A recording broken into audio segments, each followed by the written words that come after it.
I think I've gone ZWO crazy.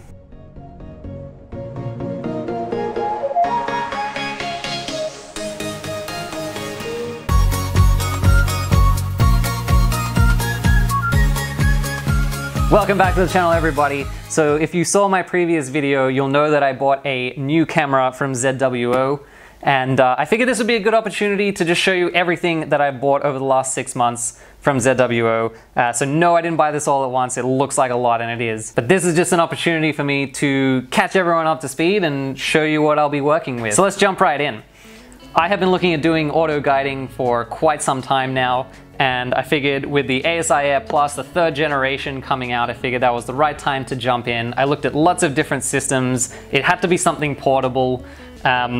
I didn't want to deal with a laptop, and there are obviously lots of other options out there, but the simplicity and the ease of use and the fact that it's just one device, one piece of software that controls everything, that really suits me. The learning curve is not so steep, and with the amount of time I have to devote to Astro at the moment, that just, it really suits me. So to go with this, I obviously needed a guide camera. I have a guide scope already. When I bought my mount secondhand, it came with a guide scope already.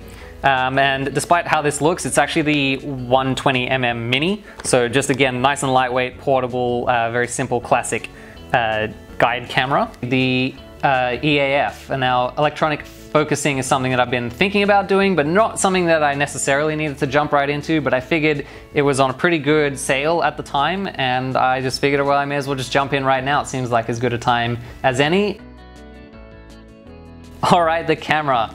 I teased it in the last video. What's in the box? Well, I can tell you right now, it's the ASI 294 MC Pro, as I'm sure a lot of you probably guessed. So budget-wise, it was really between this and the 533, and it's pretty simple. I went for the 294. Number one, because it's a larger sensor, so I can just fit a little bit more into each frame.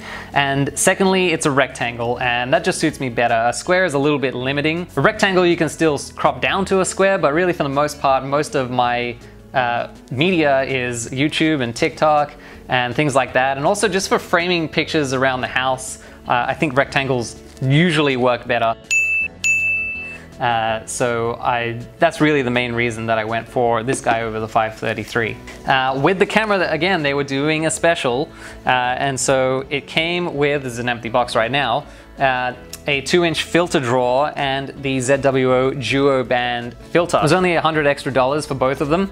So the filter drawer was something I probably wanted anyway, so I figured, well, I may as well just get this while I'm at it. This is very similar to the SV Boney City Light Suppression filter that I already have.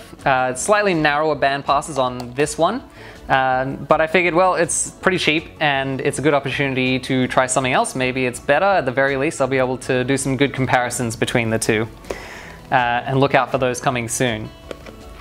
And then I got another filter. This is really the filter I expect to use the most. This is just an IR cut filter. Given that I do most of my imaging in Bortle 5 or better, and usually Bortle 4 or better, this is really the filter that I expect to use the most.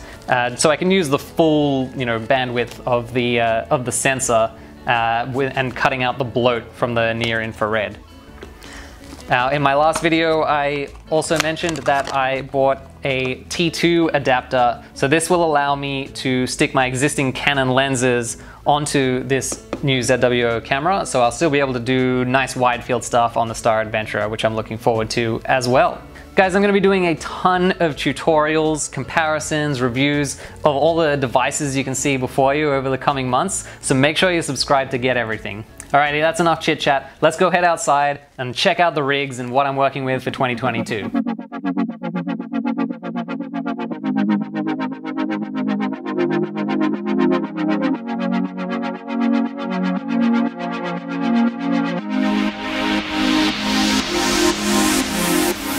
So putting everything together, we have what I'm going to call my home rig.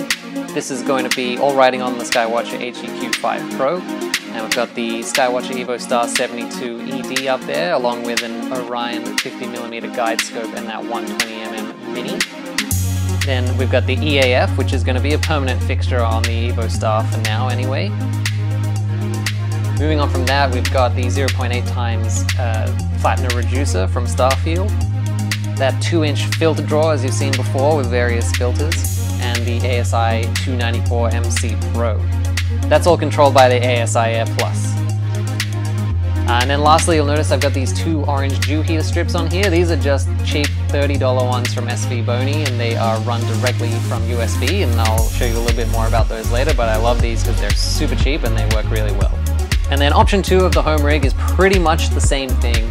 It's just replacing the Evo Star with the new ACL 200. Everything kind of fits on similar. The one thing I would change about exactly how I've got it pictured here is that I would spin that ASI Air Plus about 90 degrees just so I don't have so much cable hanging near the lens. That's kind of asking for trouble a little bit. And so for the HEQ5, I've got the Goal Zero Yeti 400, which is a 400 watt-hour power bank, and you can see that I have the ASI Air Plus plugged directly into the 240 volt outlet, and the mount is plugged into the 12 volt socket there. And then I've got the two dew heater strips just plugged straight into the USB outputs, and then you can see each of those strips has a little dial on there so I can control the amount of power or heat that goes to them. Works super well, and is a lot cheaper than other dew heater strips. And I'll have a link to those below. So onto my portable setup. So I've got a few different flavors of this. So the base is always my newer tripod with the Skywatcher Star Adventurer Pro riding on top. If you've seen my video about my portable travel case, you'll know that I can fit 3 different lenses in there. So you can see here the Ascar ACL 200 again, which is probably the main one I'm going to be using, to be honest, when I'm in dark skies. But for any wide field stuff I want to do, I've also got the Nifty 50, the Canon 50mm lens, and also the Samyang 14mm f2.8. You'll notice that I don't use the ball head adapter ever. I always use the declination bracket with the ball head on top. I just find I can get a much better polar alignment and balance this way. So these are my rigs, guys. This is what I'm going to be working with for at least this year. With all the purchases I've made lately, I highly doubt there's anything else coming this year, so I'm really looking forward to it, having 2 setups. It's shaping up to be a pretty good year. I'm gonna go figure some stuff out. I'll see you next time.